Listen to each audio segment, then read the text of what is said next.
महाराज जी, जब हम लोग पूरी ईमानदारी से अपने काम अपने रिश्तों को निभाते हैं, उस मेहनत का फल नहीं मिलता, फिर भी हम पूजा पाठ करते हैं पूरे दिल से, बट महाराज जी कभी कभी विश्वास आप हमें बताओ, अभी खेती बोओगे तो आज ही रोटी दाल उसकी पालोगे क्या? किसका प्रश्न है? अभी खेती बोओगे, गेहूं बोओगे तो आज ही रोटी बना लोगे क्या उसकी?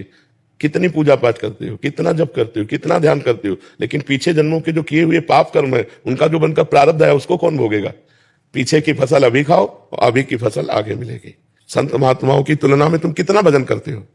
तुम्हारे पास तो और भी कर्तव्य कर्म है और भी व्यवहार है, हमारे पास तो एक ही कर्तव्य कर्म है, केवल भजन। तो हमें भोगना पड़ रहा है, तो तुम्हें भोगना नहीं पड़ेगा। अगरबत्ती धूप बत्ती लगाती हो, इससे तुम्हें भगवान में अश्रद्धा हो जाती है, तो भगवान को नौकर समझा क्या? फिर अश्रद्धा क्यों? अश्रद्धा शब्द क्यों? अश्रद्धा नहीं है, पर मेरा प्रश्न ये है कि जो आने वाली युवा पीढ़ी है, जो बच्चे हैं, जो देखते हैं, तो उनका विश्वास। हाँ, आने वाली युवा पीढ़ी गर्लफ्रेंड बनावे, बॉयफ्रेंड बनावे, जहर जैसे व्यसन करे, गंदे आचरण करे, भगवान पर श्रद्धा करे, तो नरक जाओ, दुर्गति भोगो। अगरबत्ती लगाने से हमारा प्रारब्ध बदल जाएगा? इतनी बड़ी तपस्या है, पाप की तूफान जैसा, पहाड़ जैसा, और अगरबत्ती के धुआं से पहाड़ उड़ाना चाहती है, उड़ जाएगा क्या? पाप करते समय सोचते हैं भ्रूण हत्या, गर्भ हत्या, बलात्कार, चोरी चोरी, नाना प्रकार के पाप करोगे, जब वो फलीभूत होंगे तब श्रद्धा करो भगवान पे। अश्रद्धा करो, भोगना पड़ेगा तुम्हें। अगरबत्ती लगाओ चाहे धूप बत्ती लगाओ, अवश्य में भोक्तव्यम कृतम कर्म शुभाशुभम। समझ में आ रहा है ना? यह इतना भजन करो कि अपने प्रारब्ध को विध्वंस कर दो, तब देखो। अरे 2-4 माला घुमा लिए, अगरबत्ती लगा, धूप बत्ती, भगवान को धूप बत्ती चाहिए, भगवान को अगरबत्ती चाहिए, तुम्हारे अच्छे आचरण होने चाहिए। वर्तमान में अच्छे आचरण नहीं है, ईमानदारी से बोलो। जितने लोग बैठे हो, इस जन्म में अगर तुमको न्यायाधीश तुम्हारे कर्मों का आचरण का बना दिया जाए तो तुम कितना अपने को दंड दे सकते हो? खुद न्यायाधीश बन के देखो तुमने कितनी गलतियां की है और क्या दंड तुम्हें मिला? कुछ नहीं।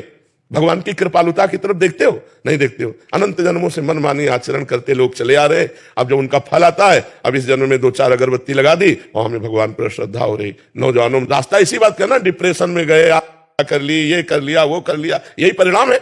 अश्रद्धा का परिणाम यही है। तुम अपने आचरणों को ना देखो, भगवान को देखो। तुम चाहो कि हमें खूब पाप कर्म करें और इसके बाद जो है हमें भगवान आकर गले लगा लें, ऐसा होगा क्या? महाराज जी, ये प्रश्न का नहीं है, ये क्या आजकल क्या हो गया महाराज जी, अनुष्ठान नाम जप और कोई भी साधना नहीं है, बट जैसे मंदिर गए, मेरा पास हो जाओ, प्रभु हम पास हो जाऊं, पास नहीं हुए तो भगवान ने पास नहीं किया। पढ़ाई मत करो, भगवान पास कर दे। मैंने मांगा कि मेरा बच्चा ठीक हो जाए, ठीक नहीं हुआ तो अश्रद्धा हो गई भगवान से। क्या फर्क पड़ता है? आकाश के ऊपर थूको, कोई फर्क पड़ता है क्या?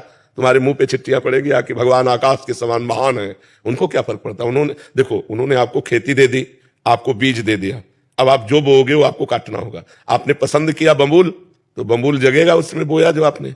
दाक्षवारा बोओगे तो दाक्षवारा, बोते हो बबूल, चाहते हो दाक्षवारा, ये कैसे मिलेगा? विचार करके देखो। करते हो गंदे आचरण, चाहते हो उत्तम फल। हर कार्य की सफलता उत्तम आचरण से होती है, ध्यान रखना।